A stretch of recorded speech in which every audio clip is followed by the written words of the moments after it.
بسم اللہ الرحمن الرحیم نحمدہ ونصلی علی رسولہ الکریم وبالمیامن یعنی دائیں جانب سے وضو شروع کرنے کا حکم، اور دائیں عضو سے شروع کرے۔ ہاتھوں اور پیروں کے دھونے میں دائیں سے شروع کرنا افضل اور مستحب ہے، کیونکہ آپ صلی اللہ علیہ وسلم ہر عمدہ کام میں دہانی طرف سے شروع کرنے کو پسند فرماتے تھے، جیسا کہ حضرت عائشہ صدیقہ رضی اللہ تعالیٰ عنہ کی روایت سے معلوم ہوتا ہے، کان یحب التیامن فی کل شیء حتی فی طہورہ وتنعلہ وترجلہ وشانہ کلہ، یعنی آپ صلی اللہ علیہ وسلم ہر چیز میں دہانی طرف سے شروع کرنے کو پسند فرماتے، یہاں تک طہارت میں اور جوتے پہننے میں اور کنگھا کرنے میں اور سب کاموں میں۔ والتوالیو پے در پہ اعضاء کو دھونے کا حکم، اور اقوال ائمہ، اور پے در پہ دھونا یعنی پے در پہ مسلسل ایسے طریقے پر اعضاء دھونا کہ پہلا عضو خشک نہ ہونے پائے کہ دوسرا بھی دھو ڈالے۔ موالک و حنابلہ کے نزدیک فرض ہے، ایک قول امام شافعی رحمۃ اللہ علیہ کا بھی یہی ہے۔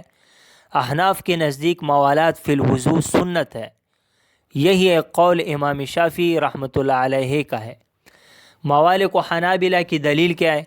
عن بعض اصحاب النبی صلی اللہ علیہ وسلم ان النبی صلی اللہ علیہ وسلم رأی رجلا یصلی وفی ظہر قدمہ لمعۃ قدر الدرہم لم یصبها الماء فأمرہ النبی صلی اللہ علیہ وسلم ان یعید الوضوء والصلاۃ، یعنی بعض اصحاب النبی صلی اللہ علیہ وسلم سے منقول ہے کہ آپ صلی اللہ علیہ وسلم نے ایک آدمی کو دیکھا کہ اس کے پاؤں کا حصہ بقدر درہم خشک رہ گیا، تو آپ صلی اللہ علیہ وسلم نے وضو اور نماز کے اعادہ کا حکم فرمایا۔ اس حدیث شریف سے معلوم ہوا کہ موالات فرض ہے، یہ موالک اور حنابلہ کی دلیل ہے۔ تو ہم جواب میں کہتے ہیں، احناف کہتے ہیں حضرات کہ یہ حدیث شریف ضعیف ہے، کیونکہ اس کی سند میں بقیہ بن ولید راوی ہے جو حجت نہیں ہے۔ نیز یہ بھی احتمال ہے کہ اعادہ وضو کا حکم بطریق استحباب فرمایا ہو۔ اچھا، اب احناف کی دلیل کیا ہے؟ واستدل فی المعراج علی عدم فرضیت الولاء بأن ابن عمر رضی اللہ عنہ تودع فی السوق فغسل وجهه ويديه ومسح برأسه ثم دعي إلى جنازة فدخل المسجد ثم مسح على خفيه۔